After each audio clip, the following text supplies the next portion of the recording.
Assalamu alaikum jama'a, barkanmu da kasancewa da ku a daidai wannan lokaci. Muna mai farin cikin sanar da ku wannan gagarumin channel mai suna Hausa Teach Game TV.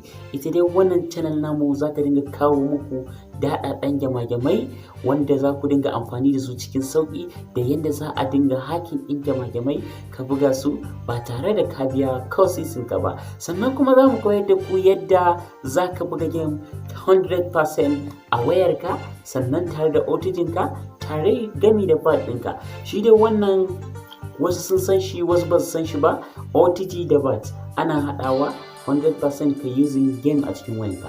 Ba iya nan wannan channel ya tsaya ba, zai dinga kawo muku sababbin abubuwa na application wa'inda ma ba ku san su ba. Ku dai kawai ku kasance tare da Hausa Teach Game TV. Ya kamata a ce ka yi subscribing, sannan ka danna ƙararrawar sanarwa. Muna roƙon ku a duk lokacin da kuka shiga bidiyon mu, idan ya muku da kuma tambayar da kuke so ku yi, ku dinga yin comment. Sannan duk bidiyon da kuka ga mun yi game din shi, insha Allah ko application, za mu dinga aje muku link din application din a description. Insha Allah. Mun gode da kallon wannan bidiyo namu. Ni ne naku Ahmad Umar tare da Suleiman Abdullahi. Mu huta lafiya.